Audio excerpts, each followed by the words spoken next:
राधे राधे प्रिय भक्तों, आप सबका फिर से स्वागत है हमारे चैनल कृष्णदासी प्रीति में। आज सुनिए शनिवार व्रत कथा। ओम सन शनिश्चराय नमः। आज शनिवार का दिन है और इस दिन शनिदेव की पूजा की जाती है।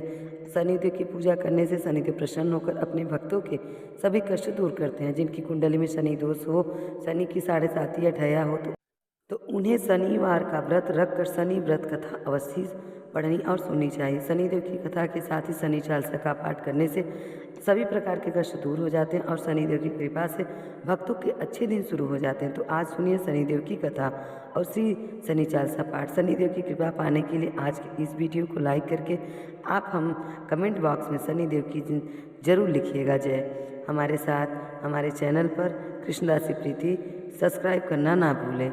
अब आइए सुनते हैं शनिवार व्रत कथा। कथा के सुबह सुबह पौष मास महात्म की सुनाई जा रही है। इस कथा को अवश्य आप लोग सुनिएगा।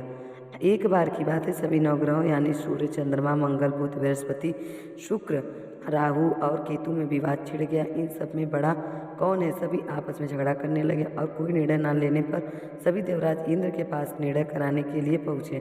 सभी नवग्रहों को अपने सामने देखकर इंद्र देव घबरा गए और उन्होंने निर्णय करने से अपनी असमर्थता जता दी। परंतु कहा कि इस समय पृथ्वी पर राजा विक्रमादित्य है, जो बहुत ही न्यायप्रिय है, वेदी आपके इस विवाद का निर्णय कर सकते हैं। तभी इस ग्रह एक राजा राज्य विक्रमादित्य के पास पहुँचे और अपने विवाद के बारे में राजा को बताया। साथ ही उन्होंने निर्णय करने के लिए राजा विक्रमादित्य ने इस विवाद को बहुत ध्यानपूर्वक सुना। अब राजा इस समस्या से परेशान हो गए, क्योंकि वे जानते थे कि जिस ग्रह को मैं छोटा बताऊंगा वह क्रोधित हो जाएगा। तब राजा विक्रमादित्य को एक उपाय सूझा। उन्होंने स्वर्ण, तस, कांसा, पीतल, शीशा, रांगा, जस्ता, अभ्रक और लोहे, इनमें से 9 सिंहासन बनवाए और उन्हें इसी क्रम में रख दिए। और फिर उन सबसे आग्रह किया कि आप सभी कृपा करके अपने अपने सिंहासन पर विराजमान हो जाइए। अंतिम सिंहासन पर जो बैठेगा वही सबसे छोटा होगा। विक्रमादित्य के ऐसा कहने पर लोहा सिंहासन सबसे बाद में होने के कारण शनिदेव सबसे बाद में बैठे, तो वही सबसे छोटे कहलाएं। शनिदेव को लगा कि राजा ने ऐसा जानबूझ के किया है। तब वो क्रोधित होकर राजा से बोले कि राजा, मैं नहीं जानता, सूर्य एक राशि पर 1 महीना, चंद्रमा 2.25 महीना, मंगल 1.5 महीना, बृहस्पति 13 महीने, बुध और शुक्र 1 महीने विचरण करते हैं। और लेकिन मैं तो 2.5 से 7.5 साल तक बड़ों को बड़ों मैंने विनाश किया है। श्री राम जी के 7.5 आए तो उन्हें वनवास हो गया और 7.5 उन्हें भी आई रावण को, तो उनकी लंका ने वानरों की सेना ने उन्हें हारना पड़ा और उन्हें जला के नष्ट कर दिया। तुम सावधान होकर, ऐसा कहकर वो चले गए। शनिदेव वहाँ से चले गए। यह सभी ग्रह खुशी खुशी वहाँ से चले गए। कुछ समय बाद विक्रमादित्य 7.5 का समय आया। तब शनिदेव घोड़े के सौदागर बनकर वहाँ पहुँच गए और उनके पास बहुत अच्छे घोड़े थे। राजा ने जब यह समाचार सुना तो उसके अपने अश्वपाल को बहुत अच्छे घोड़े खरीदने की आज्ञा दी। उनमें से कई अच्छे घोड़े खरीदे और एक सबसे उत्तम घोड़े को राजा को सवारी करने के लिए दे दिया गया। राजा जैसे उसे ही घोड़े पर बैठा, वह घोड़ा सरपट वन की ओर भागने लगा और भयानक वन में पहुंचकर वह घोड़ा अंतर्ध्यान हो गया। अब राजा विक्रमादित्य भूख प्यास से भटकते रहे। तब एक ग्वाले ने राजा को पानी पिलाया। राजा ने प्रसन्न होकर उसे अपनी अंगूठी दे दी। वह अंगूठी देकर अब राजा अपने नगर को चल दिए। वहाँ उन्होंने अपना नाम उज्जैन निवासी बीका बताया। वहाँ एक सेठ की दुकान में उन्होंने जल इत्यादि पिया। कुछ देर आराम किया। भाग्यवश उस दिन सेठ की खूब बिक्री हुई और सेठ प्रसन्न होकर उसे बड़े मन से वह राजा को भोजन कराने के लिए अपने घर ले आया। राजा को वह खूंटी पर एक हार टंगा हुआ था, जिससे खूंटी निकल रही थी। देखते ही देखते खूंटी ने पूरा हार निकल लिया और हार गायब हो गया। तब सेठ ने आने पर देखा कि हार तो गायब है। सेठ ने समझा कि इसी ने इस हार को चुरा लिया। तब उसने बीका को कोतवाल के पास पहुंचा दिया। अब उस नगर में राजा ने भी बीका को चोर समझकर उसके हाथ पैर कटवा दिए और नगर के बाहर फिकवा दिया।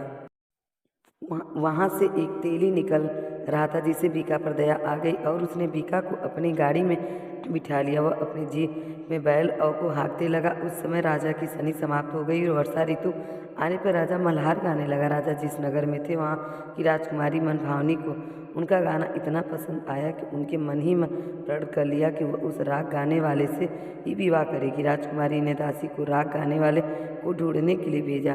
दासी ने बताया कि वह तो एक अपाहिज है, परंतु राजकुमारी नहीं मानी। अगले ही दिन वह भूख प्यास से त्याग बैठ गई और विवाह करेगी तो उसी से अपाहिज व्यक्ति से ही करेगी। बहुत समझाने पर भी राजकुमारी नहीं मानी तो राजा ने उस तेली को बुलाकर भी बोला कि तुम जाके विवाह की तैयारी करो। विवाह की तैयारी करने के लिए कहा। इस प्रकार राजा का विवाह राजकुमारी से हो गया। तब एक दिन सोते समय स्वप्न में शनिदेव ने राजा को स्वप्न देकर कहा कि राजन, देखा तुमने, मुझे झूठा बताकर तुमने कितना दुख झेला। तब राजा ने शनिदेव से क्षमा मांगी और प्रार्थना करते हुए कहा कि हे शनिदेव, जैसा दुख आपने मुझे दिया है किसी और को मत दीजिएगा। शनिदेव मान गए और कहने लगे कि जो मेरी इस कथा को पढ़ेगा या सुनेगा और व्रत करेगा उसे मेरी दशा में कभी कोई दुख नहीं मिलेगा, और जो व्यक्ति मेरा ध्यान करेगा और चींटी को आटा डालेगा उसकी सभी मनोकामनाएं पूर्ण होगी। तब शनिदेव ने प्रसन्न होकर राजा के हाथ पैर को वापस ठीक कर दिया। सवेरे होने पर आँख खुलने पर राजकुमारी ने देखा तो हैरान हो गई।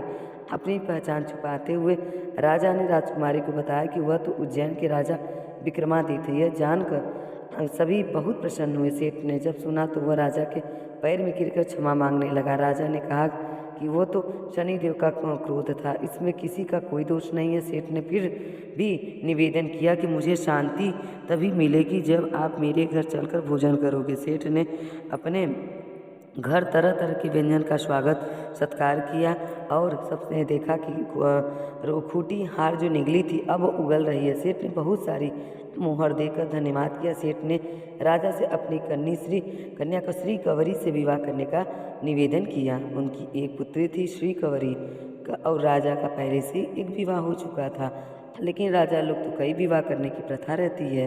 श्री कंवरी के साथ राजा ने तुरंत ही स्वीकार कर लिया और कुछ ही बाद राजा दोनों रानियों की मनभावनी और श्री कंवरी को उसी उपहार सहित लेकर उज्जैन नगरी को चल दिए। वहाँ सभी नगरवासी ने नगर में बाहर आकर राजा और उनकी दोनों रानियों को खूब आदर सत्कार दिया और नगर में दीप मालाएं बनाई। सभी द्वारों को खूब सजाया गया और सारा नगर जगमगा रहे हैं। तब राजा ने घोषणा की, मैंने शनिदेव को सबसे छोटा बताया था, जबकि असल में तो शनिदेव ही सर्वोपरि हैं। तब से सारे राज्य में शनिदेव की पूजा की कथा नियमित होने लगी। सारी प्रजा में खूब और आनंद के साथ अपना जीवन बिताने लगी। तो कोई शनिदेव की कथा को पढ़ता है या सुनता है उसके सभी दुख शनिदेव की कृपा से दूर हो जाते हैं। व्रत के दिन इस कथा को अवश्य पढ़ना चाहिए। यदि संभव हो तो सप्ताह के सभी दिन इस कथा का पाठ करना चाहिए।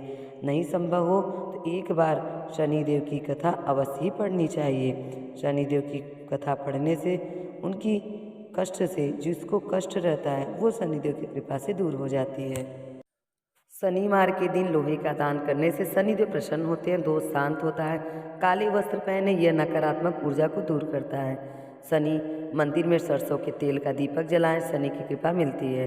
भूलकर भी तिल या तेल न फेंकें, दरिद्रता आती है। भोजन में काली उड़द तिल का उपयोग करें, शनि दोष शांत होता है। किसी गरीब को भोजन कराएं, पुण्य बढ़ता है, पाप घटते हैं। नाखून बाल दाढ़ी न कटे, शुभ कार्य वर्जित है। झूठ निंदा द्वेष से बचें, शनि क्रोधित हो सकते हैं। गाय या कुत्ते को रोटी खिलाएं, बाधाएं दूर होती हैं। हनुमान चालीसा का पाठ भी करें, शनि के कष्टों से रक्षा मिलती है। शनि चालीसा अवश्य पढ़ें और बाद में आरती भी करना आवश्यक होता है। और शनिवार को दिन ये काम बिल्कुल भी ना करें, नहीं तो क्रोधित हो सकते हैं शनिदेव। शनिवार के दिन नमक, कोयला, चमड़ा, जूते, काले तिल, काली उड़द, झाड़ू, तेल, लकड़ी, लोहा या लोहे की वस्तु नहीं करनी चाहिए, अन्यथा जीवन में बाधाएं उत्पन्न होने लगती है। शनिवार के दिन पूर्व, दक्षिण और ईशान दिशा की यात्रा करने से बचना चाहिए। ऐसा करने से आपको परेशानी का सामना करना पड़ सकता है। शनिवार के दिन अचार नहीं खाना चाहिए, अचार किसी से उधार भी नहीं लेना चाहिए। शनिवार के दिन मांस मदिरे का सेवन नहीं करना चाहिए और बहुत अशुभ माना जाता है ऐसा जो करता है। शनिदेव की दृष्टि में ये अनुचित और पाप कर्म है। ऐसा करने से मनुष्य में शनिदेव अवश्य दंड देते हैं। ऐसा कभी भी ना करें, नहीं शनिदेव क्रोधित हो सकते हैं। और शनिदेव को व्रत करने में शीघ्र कष्ट दूर होते हैं, रोग मुक्ति, आयु में वृद्धि होती है, शनि ग्रह का दोष समाप्त हो जाता है, साढ़े साती और ढैया के प्रभाव से मुक्ति मिलती है। नौकरी और व्यापार में सफलता मिलती है। सुख समृद्धि मान सम्मान और यश धन की प्राप्ति होती है। घर में सुख और शांति बनी रहती, इसीलिए शनिवार का व्रत अवश्य करना चाहिए सभी को। शनिवार के व्रत के लाभ जानकर आप चौंक जाएंगे, इतने लाभ हैं शनिवार के। तो ये थी शनिवार की व्रत कथा।